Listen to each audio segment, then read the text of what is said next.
easy to play with the intensity that they are unwilling to match. Anybody touch the ball, they get knocked out today. This is where we take our respect. I'm being got to know.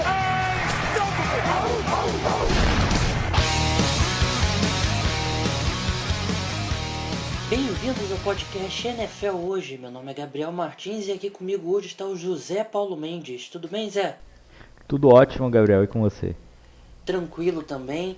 Nosso programa aí de sexta-feira, como sempre, a gente vai passar pelo Thursday Night Football, um atropelo aí do New England Patriots para cima do Miami Dolphins. E na segunda parte a gente vai falar de todos os jogos aí do domingo e da segunda, do resto da semana 8 da temporada da NFL. Dá para acreditar que a temporada já tá chegando na metade, Zé? Não, passou muito rápido esse tempo, a gente passa meses esperando e aí quando de repente você olha já tá na metade da temporada. É inacreditável mesmo. Olha, você que está começando a acompanhar agora a NFL, valoriza cada semana, não pensa assim, não, hoje eu não vou ver esse jogo não, deixa pra ver semana que vem. Não faça isso, porque se você for fazendo isso, quando você vê, acabou a temporada, e aí você vai, depois do Super Bowl, são longos meses aí, fevereiro, março, abril, maio, junho, julho, agosto, são mais de 7 meses aí sem futebol americano, então valoriza cada jogo. Se estiver passando Jacksonville Jaguars e Tampa Bay Buccaneers, assiste, porque quando você estiver lá no meio de maio, lá no meio de março, de abril, você vai estar rezando para ver um jogo desse, né, Zé? Com certeza, tem sempre aquele jogo de quinta-feira à noite que você olha e diz, esse jogo não parece tão interessante, não é um jogo assim, eu vou ver, eu vou dormir, amanhã eu tenho que acordar cedo, só que aí você passa lá, você tá no meio de abril, você pensa, nossa, eu dava tudo por aquele jogo. É verdade. E lembrando também, agora a gente está chegando na metade da temporada, a gente vai ter o nosso programa especial aí, vai fazer um resumo aí dessa primeira metade de temporada. Aí vamos falar quem foi o MVP dessa primeira metade da temporada, quem foram as surpresas, quais foram as decepções. Bem, mas não vamos enrolar muito não, vamos começar logo falando do Thursday Night Football.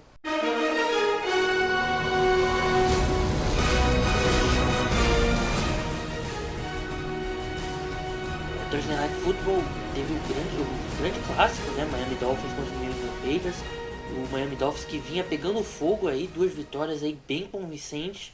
Só que pela primeira vez não pegou o Tennessee Titans e o Houston Texans, né? Pegou o New England Patriots e o Patriots não tomou conhecimento, 36-9. A gente, quem viu o jogo, a gente na prévia lá de quarta-feira, eu achei que o Patriots ia fazer uma estratégia similar ao do jogo contra os Jets, né? Ia abandonar completamente o jogo corrido. Mas não foi isso que aconteceu. O New England Patriots não só correu com a bola, mas correu com a bola no meio da defesa do Miami Dolphins, né? O LeGarrette Blount teve 17 corridas para 72 jardas, aí bons números, né? E não tomou conhecimento de Ndamukong Suh. O Cameron Wake, ele estava jogando snaps limitados antes de se lesionar. Ele teve uma lesão aí no tendão de Aquiles, é um problema grande aí pro Miami Dolphins.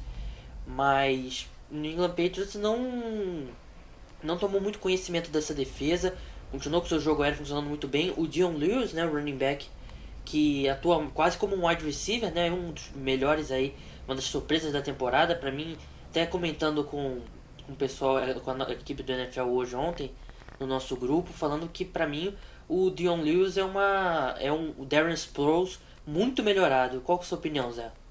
Eu lembro que eu concordei com você, porque você vê ele é um cara que surpreende, ele tem ali uma capacidade de enganar o adversário, de dar uma pisada ali que é surpreendente, e ele usa muito bem isso, porque ele não corre tanto com a bola, mas quando ele recebe, ele consegue enganar muito bem o marcador, e é uma coisa que a gente tem bastante no rugby, que é ver isso, saber dar pisada, e é uma coisa que os treinadores de rugby sempre puxam, e é uma habilidade que ele tem muito bem feita, muito bem treinada, e eu acho que a longo prazo, eu não sei se o Bill Belichick está pensando nisso, mas ele pode ser um retornador muito perigoso também.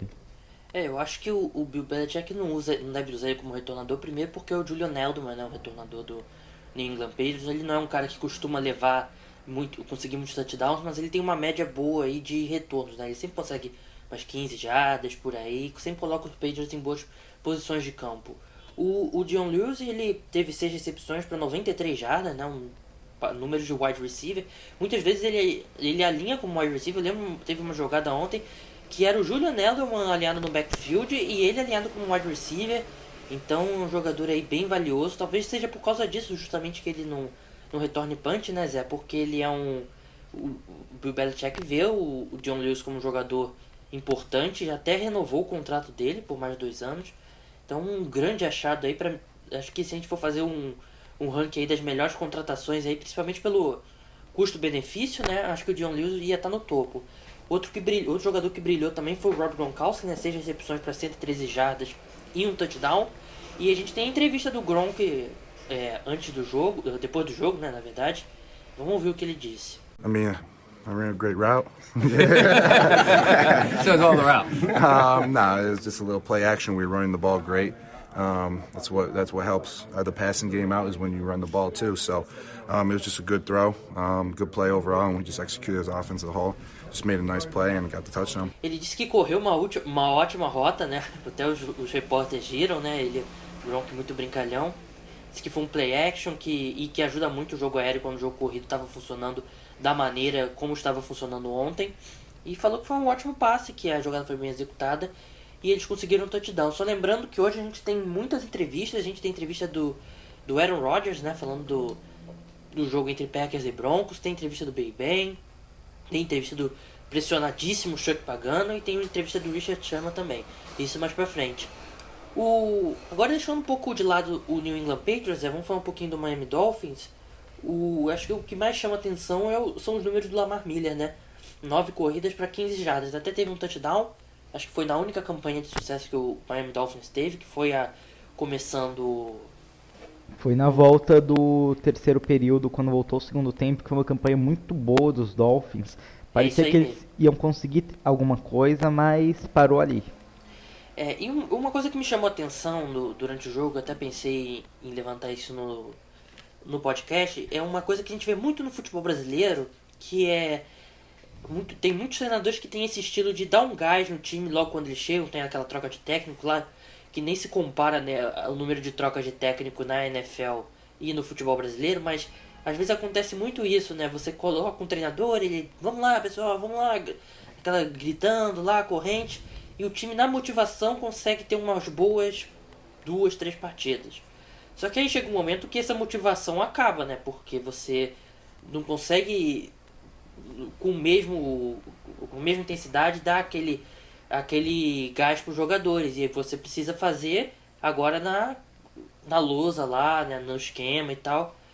E agora você teve o Dan Campbell, que tem esse estilo de motivador. Ele mesmo admitiu que ia deixar a estratégia um pouco de lado, ia pensar um pouco mais na motivação. Só que do outro lado você tem o New England Patriots com o Bill Belichick, né, que sabe como ninguém se preparar para os pontos fortes dos times adversários. E aí acho que já faltou um pouco, né, acho que já a motivação contra o Houston Texans e o Tennessee Titans, que são dois dos piores times da NFL, isso funciona, mas contra um time como o New England Patriots, aí já tem que ter uma preparação maior. Será que isso já foi um peso aí do Dan Campbell não tendo pelo menos esse histórico como treinador? Eu acho que isso faz muita falta para um treinador, porque ele não tem a experiência e do outro lado tá provavelmente o melhor treinador da história de futebol americano. Então, por mais que ele consiga motivar muitos jogadores, que eles entrem assim com gana, com sangue nos olhos para ganhar, do outro lado vai estar um cara que vai ter o sangue frio de parar e entender, não importa como os Dolphins estejam, ele vai conseguir entender o que eles estão fazendo e vai conseguir traçar uma estratégia que o Campbell ele vai estar no lado do campo e ele não vai saber o que fazer para anular o que o Bill Belichick fez para anular o ataque dele ou anular a estratégia defensiva que a equipe tinha. E ainda mais num jogo como esse que a equipe perde o seu principal pass rusher, que é o Cameron Wake. É muito complicado você pensar que um treinador assim, sem experiência vá conseguir traçar uma estratégia que pegue o Bill Belichick. Eu até acho que o Dan Campbell tem alguns méritos, mas é que até a lesão do Cameron Wake Claro que não foi o que decidiu, né? Porque os Patriots já estavam bem acima. Acho que mesmo quando o Patriots estava ganhando aí já estava com 22, antes até do último touchdown, a defesa dos Dolphins até segurou as pontas em alguns momentos. Principalmente no primeiro tempo teve uma boa atuação. Mas o Patriots tem esse estilo de jogo, né? Que ele não tenta aquele soco do nocaute, né? Ele vai dando os jabs, vai dando jab, vai dando jab.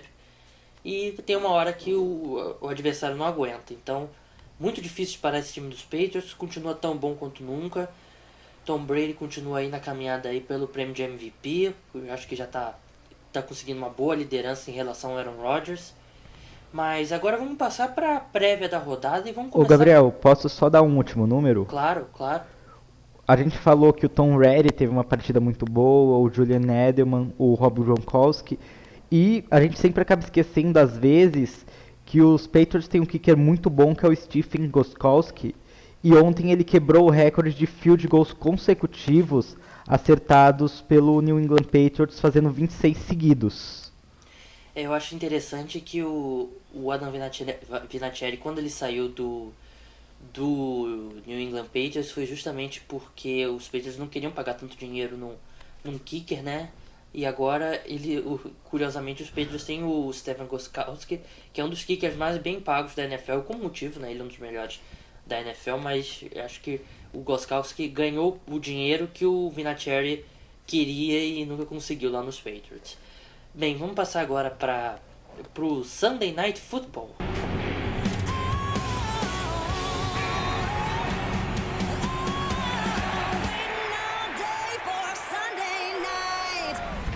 Denver Broncos e Green Bay Packers lá no Mile High, acho que o grande jogo aí da rodada, dois times invictos, dois times que vieram de bye, né? Então os dois times que puderam se preparar um para o outro aí por uma semana inteira, mais até que uma semana, né? Normalmente quando tem uma semana de bye, os jogadores ganham uma folga maior, mas aí no mínimo uns 10 dias para se preparar. Um grande jogo, a gente tem entrevista aí do Aaron Rodgers, muito vem se falando do Peyton Manning, do estado dele e tal. E como não podia deixar de ser, perguntaram pro Aaron Rodgers sobre o Peyton Manning, né? Então vamos ouvir o que ele disse. Not really. I mean, you expect the opponent to play well every time you line up. It's always difficult playing on the road. It's a great defense that we're playing against. That's kind of what I'm focused on. I'm a fan of Peyton for sure. I have been for a long time. He's been playing at a high level for forever, it seems like, and it's fun to watch. He's also great in his commercials. But no, it's our offense against their defense and vice versa. Ele disse que não se preocupa com o que o quarterback adversário vai fazer, que ele sempre joga acreditando que o ataque do outro time vai jogar bem e que é sempre difícil jogar fora de casa, e que o Broncos tem uma ótima defesa e é nisso que ele está se concentrando. Ele completou dizendo que é um grande fã do Peyton Manning há muito tempo, disse que o camisa 18 está jogando em um alto nível há muito tempo e é muito divertido vê-lo jogar. Ele ainda brincou dizendo que o Peyton vai muito bem nos comerciais também. E por fim disse que o ataque dos Packers contra a defesa dos Broncos e vice-versa. O Aaron Rodgers, ele realmente não estuda o ataque dos Broncos, né? Não é responsabilidade dele. Ele estuda a defesa dos Broncos, que é, pra mim, a melhor da NFL até agora. Fora de casa é um jogo difícil. O Aaron Rodgers, não que ele pessoalmente não tenha caído de produção. Claro que os números dele caíram de produção, mas eu não acho que significa que ele esteja jogando mal. Mas é que o Randall Cobb tem jogado muito bem, não parece 100%. Quer dizer, não tem jogado muito bem, não parece 100%. O Devante Adams perdeu aí as últimas semanas. O Elie Lacy tem sido uma das grandes decepções. Eu tenho certeza que quem draftou ele no Fantasy sabe quão grande essa decepção que é o Elie Lacy até agora. E todas essas lesões começaram a pesar um pouco para o Aaron Rodgers, né? Você vê nos números dele que ele vem tendo bastante dificuldade, né, Zé? Com certeza, e você vê que jogadores que você não esperava tanto, mas que já tem um histórico com o Green Bay Packers, estão reaparecendo e ajudando muito essa equipe. O James Starks, que foi muito bem na campanha que levou a equipe ao Super Bowl que eles ganharam com o Aaron Rodgers. O James Jones, eles estão conseguindo surgir muito bem nessa temporada, apesar do Ed Lacy não estar muito bem. O James Starks já é hoje o cara com mais jardas e com a melhor média de jardas por carregadas no ataque Green Bay Packers. O James Jones tem sido o principal wide receiver da equipe. Enquanto isso, você vê os caras que você tinha muita esperança que iam ir muito bem na temporada, o Randall Cobb, o Ed Lacy, não indo tão bem, mas o Rodgers, mesmo assim, ele consegue encontrar ali o alvo certo, o ataque consegue encontrar outras peças, e eu acho que o elenco do Green Bay Packers tem conseguido se recompensar as peças que não têm ido tão bem com outros nomes do elenco. Mas você pensando em o Aaron Rodgers no começo da temporada, ele estava tendo números muito melhores. Eu acho que ele continua jogando muito bem, mas vem sendo mais difícil, né? Porque o James Jones é o principal recebedor dele atualmente, como o Zé falou. E complicado contra uma defesa dos Broncos. Primeiro que provavelmente o Aqib Talib vai marcar o James Jones e vai ser difícil vê-lo produzir. E se o Randall Cobb vinha mal, agora ele vai ter a marcação do Chris Harris Jr., né? Então você já vê como vai ser difícil para esses dois recebedores ficarem abertos. O Green Bay Packers não tem um tight end, um tight end recebedor que faça muita diferença. O jogo corrido vai ter que funcionar, porque eu acho que o único jeito de você vencer essa defesa dos Broncos é estabelecendo o jogo corrido, porque não aquele clichê de sempre, tem que estabelecer o jogo corrido, porque eu acho que é o ponto fraco dessa defesa. Eu acho que quer dizer, é difícil encontrar um ponto fraco, mas é um ponto menos forte, digamos assim. Eu acho que é o interior da linha defensiva. Então, se você conseguir estabelecer com o James Stark, seria importantíssimo o Eddie Lacy voltar bem nesse jogo. Mas o que a gente tem escutado vindo de Green Bay é que o Eddie Lacy tá gordo, né? Ele tá pesado. E visualmente, você dá pra ver que ele parece uns quilinhos acima do peso. No melhor estilo Walter. Mas seria um jogo espetacular para ele voltar a produzir, porque ele poderia... Eu acho que ele, de repente, mesmo que ele não tenha uma média boa de jardas, mas se ele conseguir aquele jogo de 20, 25 corridas para, sei lá, 80 jardas, aquelas jardas brigadas, aqueles tackles quebrados, forçando bastante o interior da defesa dos Broncos, eu acho que pode abrir um pouco mais de espaço aí para os recebedores do Green Bay Packers. E eu acho que a gente vai ver nomes como o Ty Montgomery, o Devante Adams se voltar. Então acho que esses são nomes importantes. Do lado dos Broncos, né, a gente já falou aqui incansavelmente sobre os problemas do ataque do Denver Broncos, e passa quase que tudo pelo camisa 18, né? Ele não tá jogando bem. Eu acho que a gente respeita o Peyton Manning. Não é falta de respeito dizer que parece ter chegado ao fim, né, a carreira dele, porque ele não consegue mais. E as defesas, eu acho que parte dos problemas do jogo corrido, claro que passam pelo Ronnie Hillman e o CJ Anderson não jogando tão bem mesmo. Acho que eles têm culpa mesmo. A linha ofensiva não é espetacular, tá jogando bem mal. Só que as defesas, não tendo que se preocupar com um passe longo, elas podem jogar mais próximas da linha de scrimmage, né, Zé?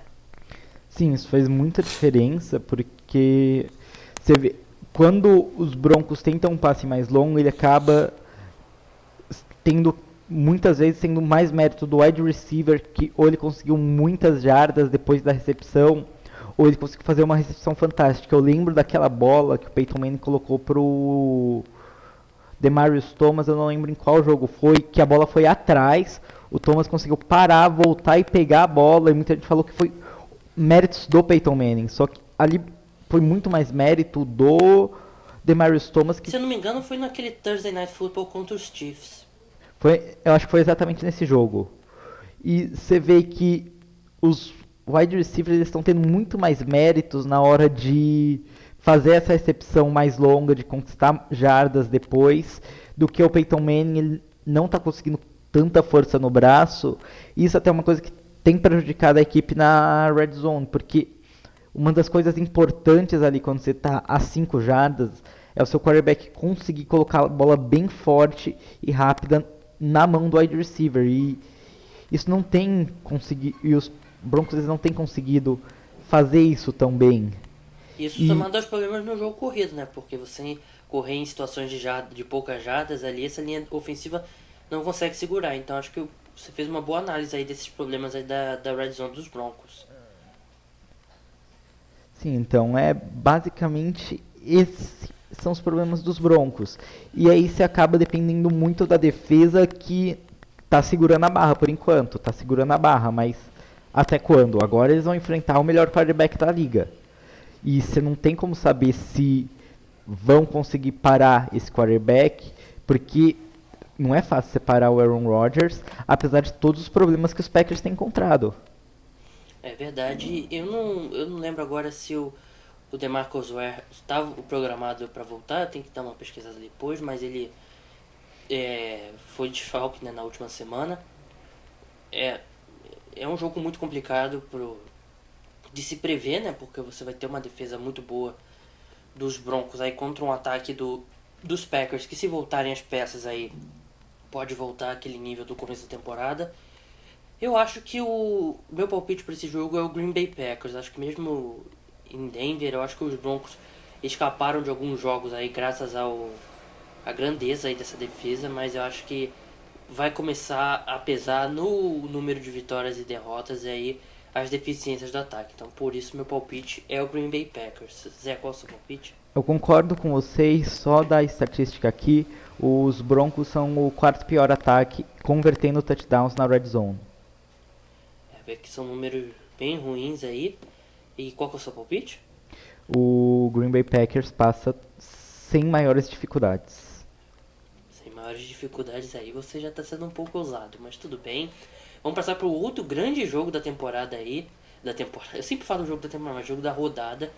A gente tem a entrevista do Big Ben aí falando desse grande jogo, Cincinnati Bengals e Pittsburgh Steelers, um jogo que tem tudo para decidir aí, deixar bem encaminhada pelo menos a AFC Norte, caso o Cincinnati Bengals ganhe. E a gente tem a entrevista do Big Ben, vamos ouvir o que ele falou.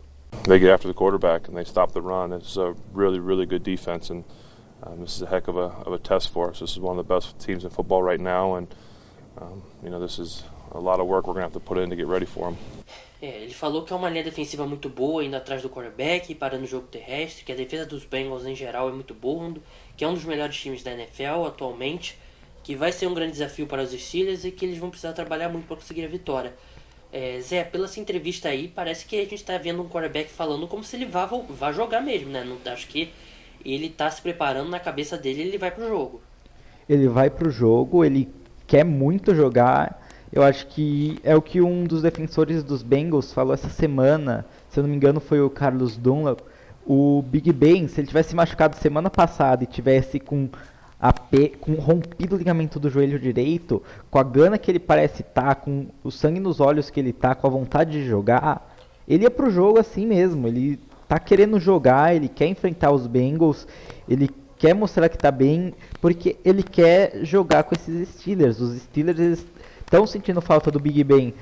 Já perderam também o quarterback reserva, que é o Michael Vick, e o Landry Jones. Ele foi bem no primeiro jogo, mas o Ryan não caiu 2, 3 vezes no mesmo lugar, então ele não vai conseguir repetir aquelas atuações.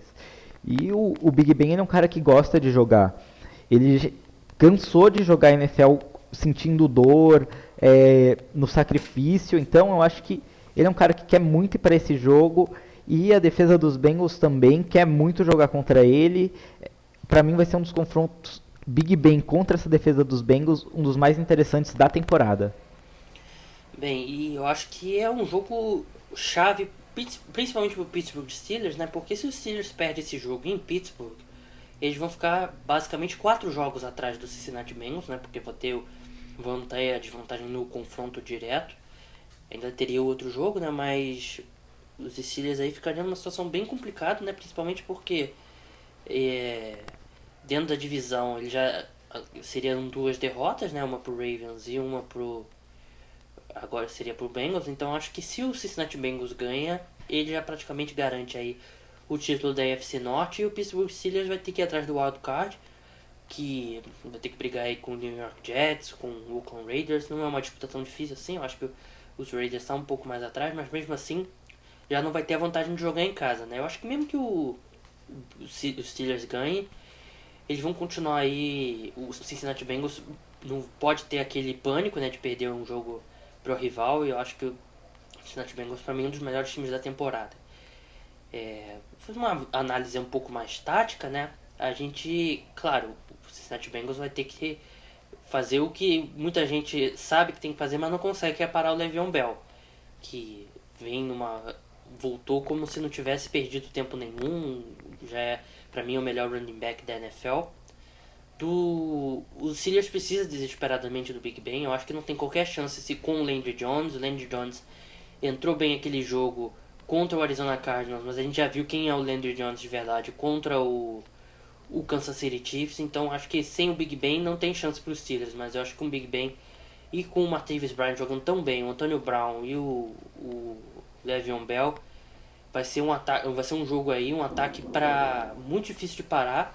Do lado do Cincinnati Bengals, eu acho que eles têm que continuar fazendo o que eles fazem sempre, que é correndo a bola com o Giovanni Bernard, correndo a bola com o Jeremy Hill, espalhando bem essa bola, porque a defesa dos Steelers, apesar de estar superando as expectativas, não é uma das melhores defesas. Então, se o Cincinnati Bengals for com um ataque bem equilibrado, eu acho que vai prejudicar bastante, porque se eles começarem a querer só passar a bola ou só correr com a bola, se tornar unidimensional, eu acho que vai facilitar essa defesa dos Steelers, que é bem jovem, vai facilitar. Então, se você for com um plano de jogo aí mais sofisticado, com umas leituras diferentes, algumas combinações de rotas diferentes, que o Hugh Jackson sabe fazer, né, Zé?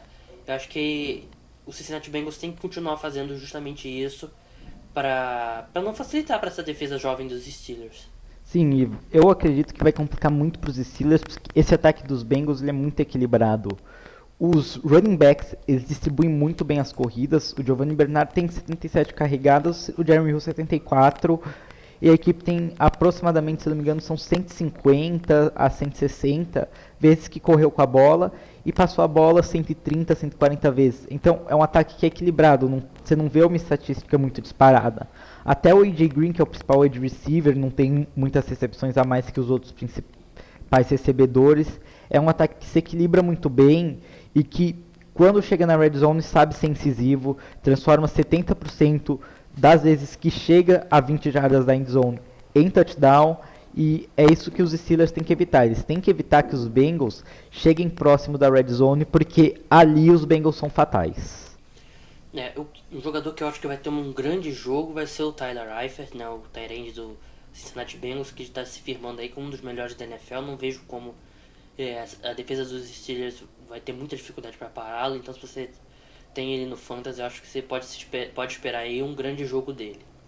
Bem, vamos passando para o próximo jogo, né, o Monday Night Football, o jogo entre Colts e Carolina Panthers.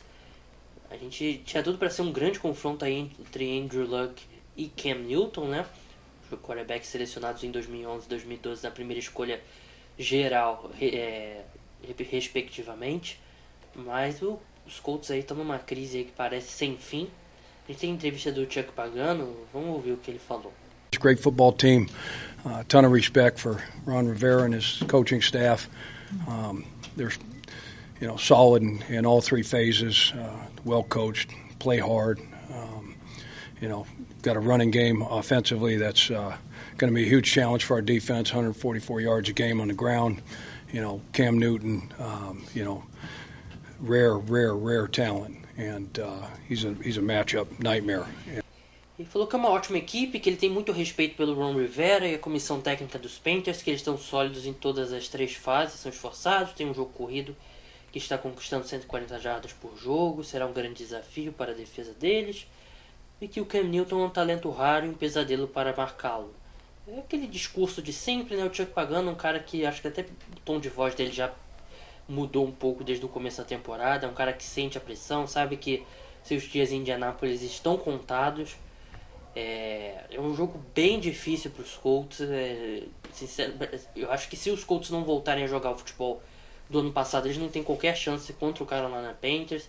A defesa aí vem sendo colocada em situações complicadas pelo ataque, e o ataque vem sendo uma das maiores decepções. O Andrew Luck, a temporada péssima, e do outro lado o Cam Newton, que eu entendo talvez aí o melhor ano da carreira até agora, vem jogando muito bem, tanto correndo com a bola quanto passando, e a defesa dos Panthers aí, que vem sendo também uma das melhores da NFL, com o Luke Kuechly voltou muito bem, Thomas Davis jogando muito bem, o Josh Norman aí, pra mim, o melhor cornerback da temporada até agora. Zé, os Colts têm qualquer chance contra os Panthers? Muito difícil, a não ser que a equipe tem uma partida inspirada, lembrando os melhores momentos dos Colts, como, por exemplo, a partida contra os Broncos no ano passado nos playoffs, que a equipe conseguiu surpreender. Então, os Colts, é muito difícil você imaginar que eles vão conseguir jogar ganhar dos Panthers, imaginando tudo que a gente viu nessa temporada. Eu acho o jogo muito complicado para os Colts. O Andrew Luck, ele tem sido uma máquina de turnovers nessa temporada. E contra uma defesa como a dos Panthers, é muito difícil ele não, pelo menos um turnover, ele não lançar. E pelo que a gente está vendo na temporada, você pode esperar até uns 3 para você que tem a defesa dos Panthers no Fantasy. E os Colts, eu acho que eles têm que tentar usar o Gore para tentar interferir na defesa dos Panthers, para ao menos conseguir ali cansar essa defesa pro Andrew Luck, e a partir disso, com o Gore, se o Gore estiver bem, forçar o play action, porque os Colts têm recebedores em profundidades que podem ameaçar essa defesa dos Panthers. Apesar do Norman tá bem, são muitos recebedores que correm bem em profundidade nessa equipe dos Colts, e é uma das formas que você tem de ameaçar, principalmente se a linha ofensiva conseguir trabalhar bem. Eu acho que você que tem o T.Y. Hilton no seu fantasy, claro que o T.Y. Hilton pra muita gente é o recebedor número 1, mas se você tiver uma opção melhor, eu acho que vale a pena colocá-lo no banco, porque com certeza o Josh Norman vai marcá-lo e isso é promessa aí de poucos pontos no fantasy. Bem, passando pro próximo jogo, o Seattle Seahawks vai enfrentar o Dallas Cowboys lá em Dallas. Dois times aí apontados como favoritos aí no começo da temporada para ir aos playoffs, pelo menos. Seahawks favoritos para ir pro Super Bowl, e acho que pode ser que tenha começado a reação, né?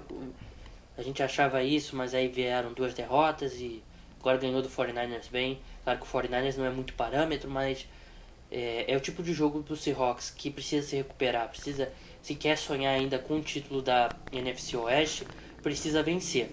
A gente tem a entrevista do Richard Sherman, antes de eu colocá-la, uma coisa que eu queria discutir com o Zé, é que o Dez Bryant pode ser que volte, né? Eu acho que ele vai acabar voltando para esse jogo contra o Seahawks.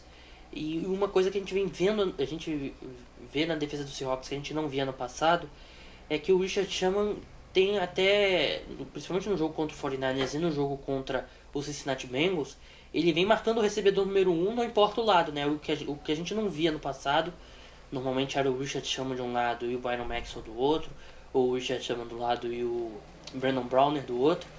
Mas agora, acho que com o Kerry Williams jogando tão mal, né, ele vem sendo aí o ponto fraco dessa defesa, a gente já viu o Richard Sherman aí tendo que marcar o A.J. Green do outro lado, o Torrey Smith do outro lado.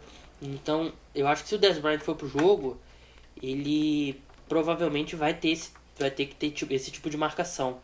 Será que passa por esse aspecto uma das justificativas para a defesa do Seahawks ter alguns jogos não tão bons aí nessa temporada?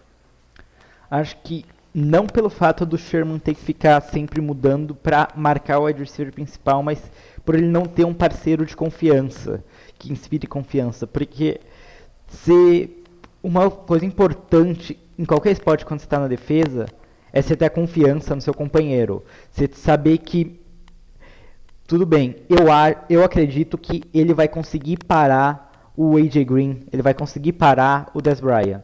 Quando você não tem isso, mesmo que seja o wide receiver 2, mesmo que ele esteja marcando o Terrence Williams ou o Cole Beasley, você não vai ter tanta confiança. E isso afeta toda a defesa, desde a linha defensiva, os linebackers, os corners e os safeties. Vai estar todo mundo preocupado. E se ele lançar em cima do meu corner que não tem tanta qualidade? Isso eu acho que prejudica o grupo defensivo como um todo, porque eles perdem a confiança no companheiro, que é fundamental para a defesa.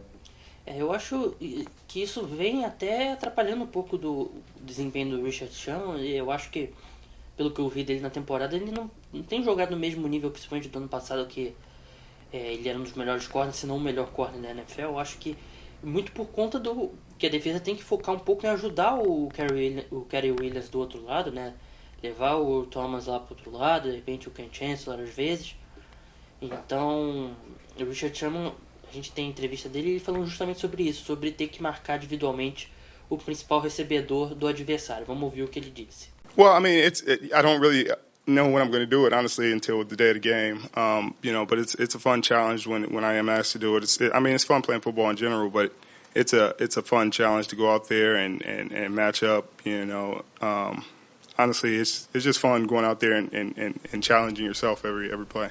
Ele disse que só descobre na hora do jogo, você vai marcar individualmente algum recebedor, mas que é um desafio divertido quando quando pedem que ele faça isso, que é muito divertido jogar futebol americano em geral, mas é divertido quando você vai pra lá pra marcar alguém específico, pra jogar contra alguém específico. Isso que é divertido e você ter esse lado de você se desafiar a cada jogada. Eu lembro que no jogo contra os Bengals foi um ajuste aí durante o jogo contra o San Francisco 49ers. Ele começou desde o começo já no Torrey Smith. Então é uma coisa aí que a defesa do Seahawks não tinha que fazer no passado e agora está tendo que fazer. E do outro lado, né, o ataque do Seahawks vai ser um desafio interessante para essa linha ofensiva. O Greg Hardy, que vem super bem, né, apesar de todos os problemas dele fora de campo. São 3 sacks em 2 jogos. A linha defensiva do Seahawks, como todo mundo sabe, não vem jogando bem, mas eu acho que a gente vai ver bastante o Russell Wilson aí fugindo do Greg Hardy durante o jogo. Eu gostaria de ver o Seattle Seahawks usando mais o Jimmy Graham, né? Eles já começaram a usar mais na última rodada, mas eu gostaria de ver eles usando ele em rotas mais curtas, né? De repente, para mover aí o first down, conseguir first downs, porque o Russell Wilson vai precisar se livrar da bola rápido. Zé, qual que é o seu palpite para esse jogo? Para esse jogo, eu acredito que vai dar Seattle Seahawks sem grandes dificuldades. Também acho que o Seahawks vence e o Dallas Cowboys aí afunda na crise. Agora vamos passar para a próxima etapa. A gente vai falar rapidamente dos outros jogos da rodada. Eu vou falar de um, o Zé vai falar do outro. A gente vai tentar passar bem rápido para não estourar muito tempo e não ficar aí com 2 horas de podcast, que nem outros podcasts que a gente vê por aí, que tem que ter paciência para escutar. Mas vamos lá, eu começo agora pelo New York Jets e Oakland Raiders. Um jogo complicado para o New York Jets, não é tão fácil quanto foi jogar contra o Oakland Raiders como no passado. A gente sabe que o New York Jets é um time que vem muito bem, mas, por exemplo, perdeu para o Philadelphia Eagles, né, que é um time que vinha muito mal, continua mal, mas estava muito mal naquele momento. E o Jets fez um ótimo jogo aí contra o New England Patriots. Talvez o melhor jogo contra os Patriots na rodada tenha sido dos Jets, mas não pode tropeçar contra o Oakland Raiders, que vem muito bem. A gente vai ver um duelo muito legal entre a Amari Cooper e Darrelle Reeves. A gente sabe como os recebedores, quando ficam na Reeves Island, costumam não produzir, mas o Amari Cooper é um jogador especial. Vai ser se você for assistir esse jogo, vale a pena você ficar de olho nessa, em vez de ficar de olho na bola, ficar de olho aí nessa disputa, que vai ser bem interessante. Mas eu acho que os Jets, se não se enrolarem, eu acho que eles têm tudo para vencer o Oakland Raiders. Zé, New York Giants e New Orleans Saints. Grande jogo, para mim vai ser. Eu acho que a gente tem grandes confrontos nessa rodada, mas esse confronto para mim vai ser o melhor em questão de se assistir, porque eu acho que vai ser um jogo que vai ter muita pontuação. Vai ser aquele jogo que vai acabar 49-48, que você pode imaginar os dois ataques conseguindo produzir muito. O New York Giants pode contar com a volta do Victor Cruz. Tem muita gente cogitando que finalmente ele vai voltar. E aí você tem o New York Giants ali com seus 3 excelentes wide receivers, mais o Larry Donnell, que é o que torna esse ataque muito poderoso.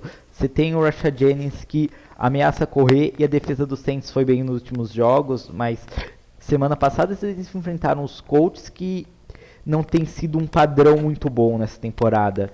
E do outro lado você vê o New Orleans Saints, que é um ataque que está funcionando muito bem, o jogo corrido. Você vê os wide receivers recebendo bem a bola. O Benjamin Watson, que há 2 semanas tem um jogo muito bom. Você vê os wide receivers, os running backs, o Mark Ingram e o CJ Spillers principalmente, recebendo muito bem a bola e conquistando jardas depois da recepção. É um jogo muito interessante, mas eu acho que fica com o New York Giants. E você, Gabriel? Também acho que os Giants aí precisam vencer, né? Então acho que é um bom jogo aí. Realmente, como o Zé falou, eu acho que os Giants também têm condições de vencer. Arizona Cardinals e Cleveland Browns, acelerando um pouquinho. O Arizona Cardinals vem de uma vitória com o Baltimore Ravens, que talvez sofreu um pouco mais no final do que deveria sofrer, mas precisa vencer os Browns aí sem sem nenhum... Não pode sofrer muito contra o Cleveland Browns, que a gente sabe que é um time que não vem bem, apesar de ter tido alguns bons jogos, mas eu acho que é um time que o Arizona Cardinals tem a obrigação de vencer. Esse jogo tem um ingrediente especial, porque pode ter Johnny Manziel em campo, né? O Josh McCown se machucou novamente. Johnny Manziel que se envolveu numa polêmica aí com uma história com a namorada dele. O pessoal já tá falando que a namorada é uma péssima influência pro Johnny Manziel, então vamos ver como que isso se resolve. Isso aqui não é programa aí aqueles programas da tarde que eu esqueci o nome, Casos de Família. Então eu acho que o Arizona Cardinals tem tudo para vencer. O Cleveland Browns tem a pior defesa contra o jogo corrido na NFL. E o Arizona Cardinals tem o Chris Johnson numa ótima fase. Então acho que é uma combinação aí que vai ser complicada para o Cleveland Browns. Zé, Tampa Bay Buccaneers e Atlanta Falcons. Um jogo que a princípio não parece tão interessante, mas pelo que os Falcons têm feito na temporada, eu acho que vai ser um jogo interessante, porque os Falcons, eles têm ali o time completo dele, o Matt Ryan jogando bem, Devonta Freeman jogando bem, Julio Jones. Mas o que eu vejo para esse jogo é que os Falcons, eles vão novamente fazer o que eles têm feito na temporada, que é um primeiro tempo muito abaixo, e aí no segundo tempo eles vão conseguir uma reação boa, vão começar a produzir melhor, e vai ser aquele jogo que vai acabar tendo um equilíbrio por causa disso. É um jogo para você prestar atenção novamente. Tem cara de shootout nesse jogo, né? Sim.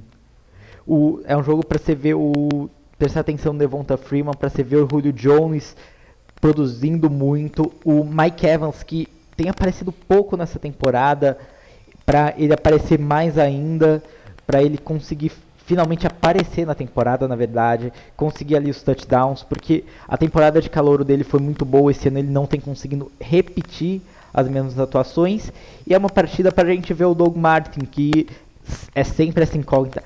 Uma partida ele faz uma partida assim espetacular, e na outra ele faz uma partida abaixo. É uma partida muito interessante, mas eu acho que, como os Falcons têm feito muitas vezes na temporada, eles vão conseguir uma vitória ali no final da partida e garantir a 7ª vitória na temporada. Eu acho que se tem algum jogo aí que pode ser aí um placar aí astronômico, os dois times passando de 30 a 40, é esse jogo. Bem, agora passando para San Francisco 49ers e St. Louis Rams, eu acho que se você tem um Todd Gurley, você tem dois lados. Se você tem o Todd Gurley no Fantasy, né? Você tem dois lados, né? O primeiro que fora de casa esse time do 49ers tem sido pior ainda, né? E o jogo lá em St. Louis, e você pode esperar uma boa produção do Todd Gurley, só que tem um problema. Eu acho que corre o risco dos Rams dispararem no placar e eles tirarem o Todd Gurley do jogo, botarem o Trey Mason, porque acho que tem tudo para os Rams passar com facilidade. Só que a gente lembra que às vezes os Rams se enrolam nesses jogos, né?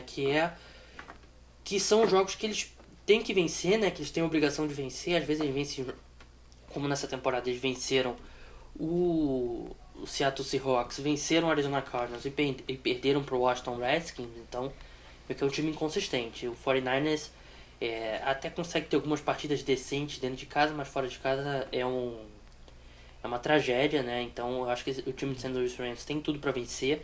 Eu não vejo como esse ataque dos 49ers possa produzir qualquer coisa contra essa defesa, essa linha defensiva principalmente do St. Louis Rams, com o Aaron Donald aí tendo uma temporada de All-Pro, né? Um dos melhores defensive tackles da NFL já. O Robert Quinn continua também sendo um grande pass rusher.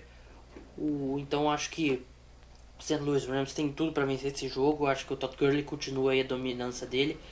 Mas é o que eu falei, tem aquele perigo se você tem ele no Fantasy, obviamente, tem aquele perigo do St. Louis Rams disparar muito cedo e eles acharem melhor poupar o running back.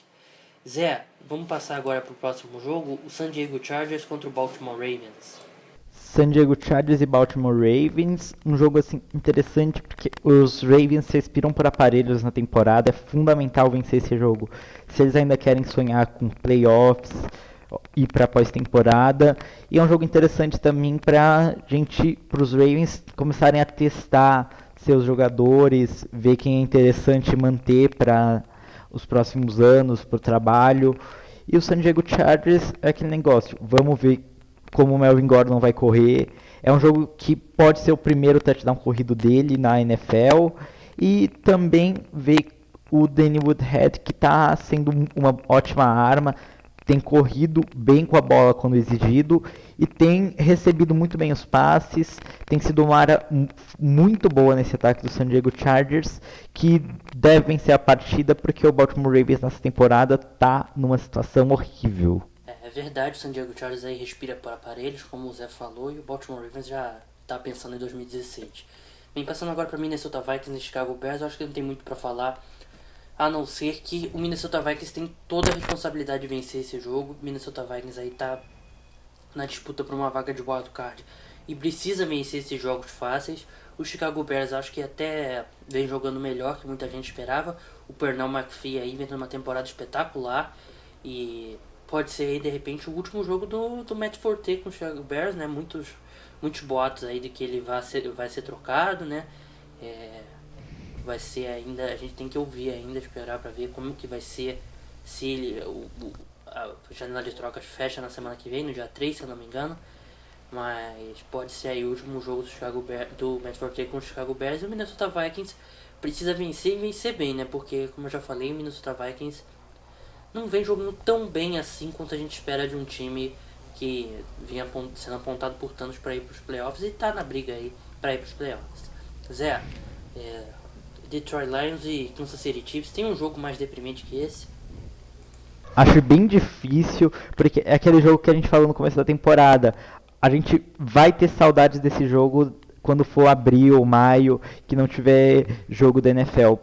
Porque é um jogo assim, o Detroit Lions já está eliminado e o Kansas City Chiefs respira assim por aparelhos assim que são muito caros por dia e nenhuma das equipes parece estar bem na temporada. Eu apontei os Chiefs como uma equipe que poderiam ir para os playoffs, como vencedor da sua divisão, mas a equipe tá mal em campo, não tem conseguido jogar bem e ainda perdeu sua principal arma, que é o Jamal Charles. Então é muito complicado para os Chiefs e eu acho que é um jogo interessante só para quem gosta de ver tight end jogando, porque a gente tem dois jovens tight ends que no futuro poderão dar grandes resultados, que é o Travis Kelce e o Eric Ebron, porque de resto é um jogo assim deprimente e eu acho que a única motivação desse jogo pro público é que eles estão em Londres e tem pouco jogo, então vamos ver. É verdade, o jogo de Londres. Agora eu perguntei se tem um jogo mais deprimente que esse. Tem sim um jogo mais deprimente, é Tennessee Titans contra o Houston Texans.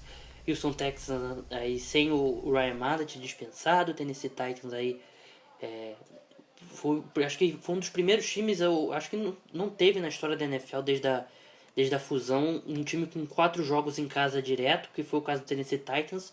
E o Tennessee Titans perdeu os 4 jogos, então vê que a situação do Tennessee Titans, e só na terrível AFC Sul mesmo, que esses dois times ainda estão vivos aí em briga para playoffs, que o Indianapolis Colts também é um péssimo time. Então acho que de repente a saída do Ryan Mallett deixa o clima um pouco mais leve lá em Houston, e o Houston Texans tem a obrigação de vencer o Tennessee Titans em casa, mesmo sem Arian Foster, e tem que dar um jeito de vencer o Tennessee Titans, porque se você não vai vencer o Titans em casa, quem que você vai vencer na NFL? Eu acho difícil você vencer qualquer outro jogo. Por isso que o meu palpite é o Houston Texans. Bem, a gente já está um pouco sem tempo, então já vou encerrar lá o programa. Só lembrando para vocês seguirem a gente no Twitter, @hojeNFL. Pode me seguir também no Twitter, @gmoreiramartins. Vamos curtir a página lá, vamos compartilhar com os amigos, vamos compartilhar o podcast com os amigos e vamos fazer esse podcast, que já é o podcast mais baixado de futebol americano no Brasil, ficar cada vez maior. Bem, meu nome é Gabriel Martins, você esteve comigo e com José Paulo Mendes. A gente volta na segunda-feira com tudo que rolou aí na rodada do fim de semana. Até lá, tchau!